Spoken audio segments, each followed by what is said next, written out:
Hello, and welcome to part 2 of my review of the first 5 issues of the current run of Teen Titans. Today we'll be going through issue 2. Our story starts with Bunker Miguel Barrion watching a video of his speech from the end of last issue. Beast Boy expresses he wants Miguel to take things easy and tries to take his mind off things with a video of Beast Boy taking selfies with people while doing his best Krabby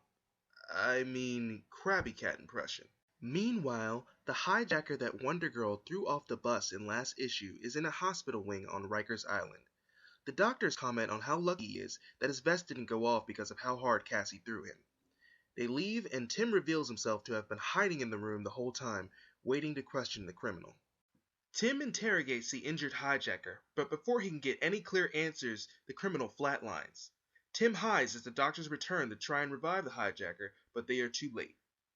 His death caused by someone apparently dumping all of the morphine in his IV straight to his system all at once. Elsewhere, a young woman named Teresa Cicero is walking home alone at night in New York when she is confronted by a group of strange men.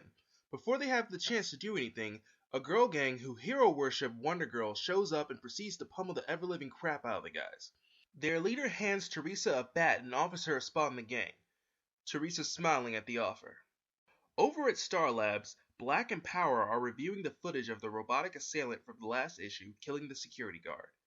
Manchester comments on how it would be great if they could make a weapon like that, while Josiah is uneasy about how it was used to kill the guard.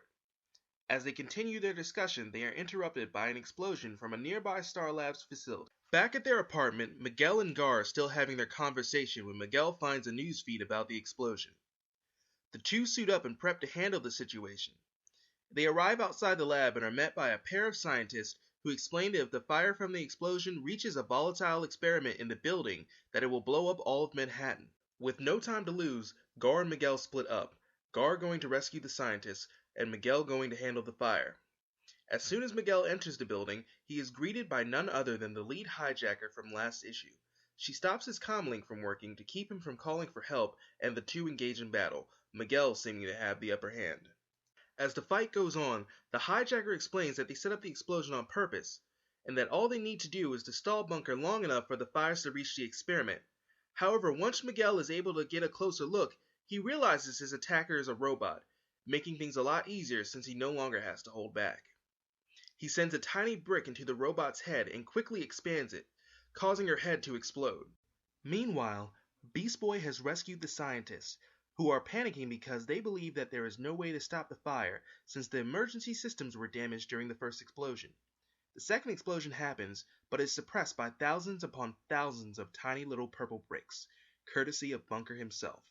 After a couple of short scenes of Cassie's mom watching the news and hearing about the Wonder Girl gang, as well as Raven going to a club where a band dedicated to her will be playing, the comic ends off with the robot from before rebuilding herself. She's discussing with someone about how to convince the people of New York that Star Labs needs to be removed. That person is revealed to be none other than Manchester Black, who plans to send the robot known as Algorithm after Raven. Next time we're going to skip ahead, because the issue following this one is a tie-in with the Future's End event and I want to stay focused, although I did like the issue. Next time we'll see Raven and the gang throw down once again with Algorithm, and Red Robin gets himself into a bit of trouble.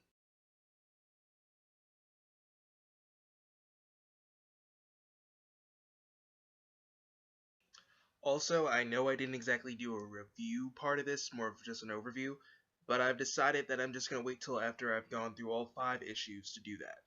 So, we'll just get to that when we get to it. Alright, thanks.